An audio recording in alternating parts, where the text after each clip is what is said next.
Assalamualaikum warahmatullahi wabarakatuh. Perkenalkan, nama saya Yetri Abni dengan NIM 2014-050039.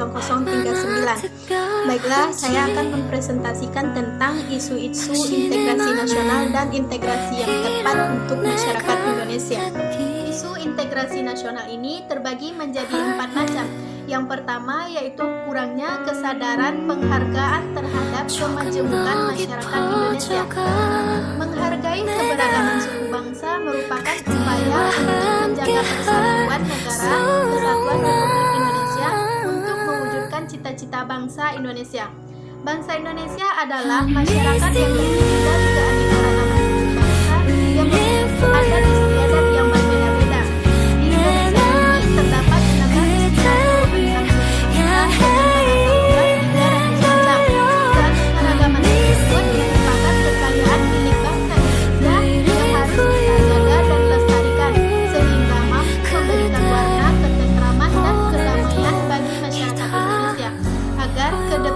tidak banyak menimbulkan persoalan yang mengancam integrasi Indonesia.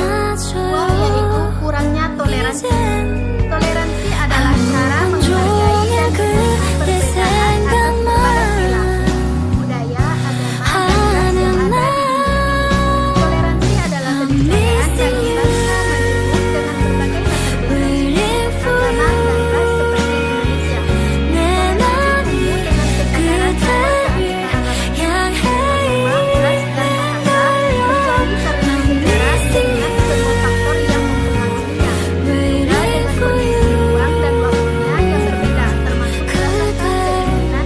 tumbuh dengan kesadaran bahwa kurangnya kesadaran dari masyarakat Indonesia terhadap ancaman dan gangguan dari luar. Dinamika perubahan fenomena global, regional, nasional yang sedemikian cepat dan dinamis telah menghadirkan berbagai ancaman kontemporer yang bersifat asimetris, proksi dan hibrid atau campuran, serta IT yang lebih sulit untuk diantisipasi.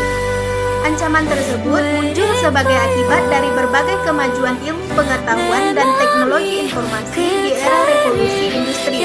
Indonesia, khususnya di daerah Natuna, Kepulauan Riau, tepatnya Laut Cina Selatan, berpotensi menjadi tempat konflik baru.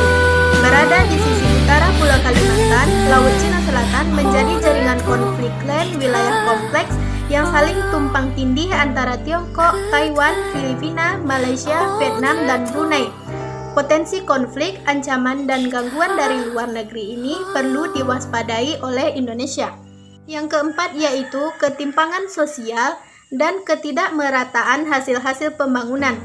Ketimpangan sosial adalah suatu keadaan yang menunjukkan ketidakseimbangan di masyarakat yang mengakibatkan perbedaan yang mencolok, terutama berkaitan dengan perbedaan penghasilan yang sangat tinggi antara masyarakat kelas atas dan kelas bawah.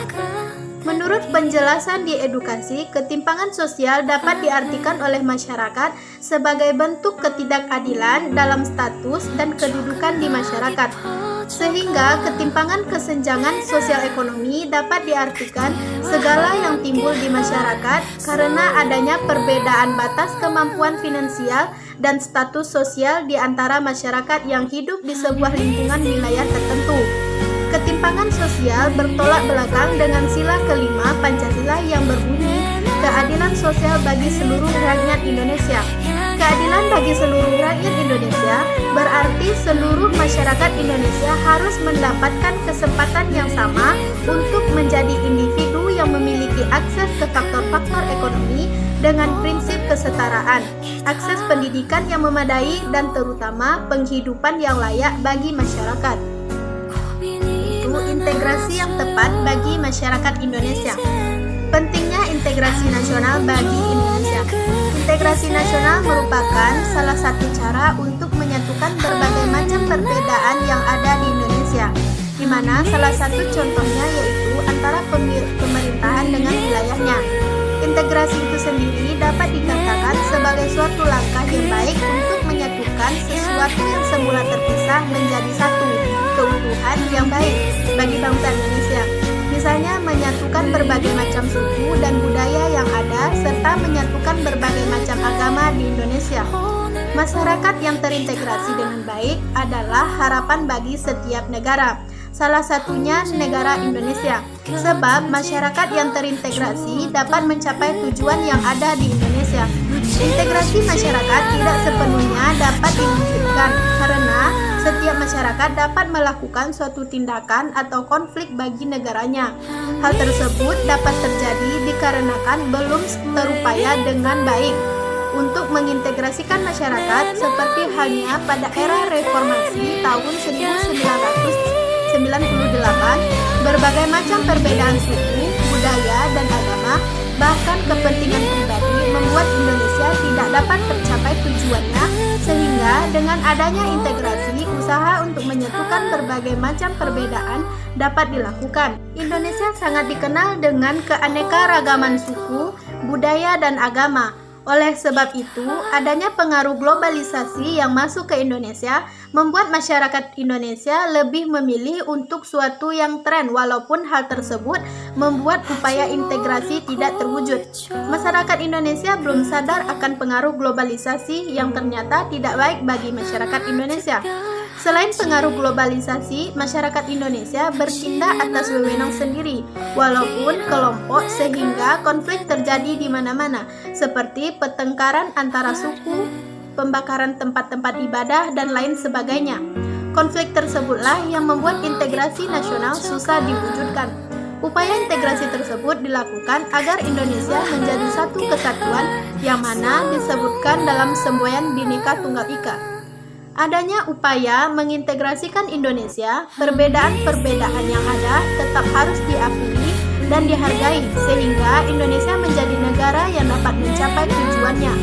Selain menghargai dan mengakui berbagai macam perbedaan di Indonesia, masyarakat Indonesia harus memiliki rasa toleransi terhadap sesama sehingga tidak terjadi konflik yang berkepanjangan dan dapat merugikan Indonesia. Integrasi nasional penting untuk diwujudkan dalam kehidupan masyarakat Indonesia karena Indonesia merupakan negara yang masih berkembang atau dapat dikatakan negara yang masih mencari jati diri. Selain itu, integrasi nasional dapat penting untuk diwujudkan karena integrasi nasional merupakan suatu cara yang dapat menyatukan berbagai macam perbedaan yang ada di Indonesia.